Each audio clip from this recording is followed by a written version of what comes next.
अस्सलामुअलैकुम सामीन। 19 ज़िलहिज्जा और 26 जून है। ख़बर का उन्वान है दो अहले इल्म का इंतकाल। मगरबी उत्तर प्रदेश के ज़िला मुज़फ़्फ़रनगर और ज़िला सहारनपुर में दो अहले इल्म का इंतकाल हो गया है। मुज़फ़्फ़रनगर से डॉक्टर साजिद हमारे राब्ते में हैं।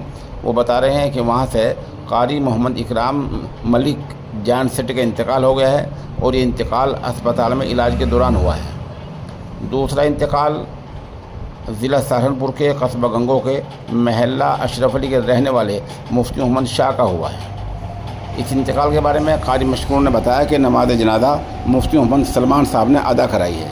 इन वफ़ात पर मौलाना फ़िरोज़ कासमी, कारी मोहम्मद औसाफ मोहतमी मदरसा दरगानिया कवाल, मौलाना हुसैन मोहतमी मदरसा अशरफुल उलूम काटका, मौलाना नाज़िम करीम कासमी चिश्ती मोहतमी मदरसा दारुल उलूम रफ़ीक़िया शेरपुर ने गहर रंज अलम का इज़हार किया है।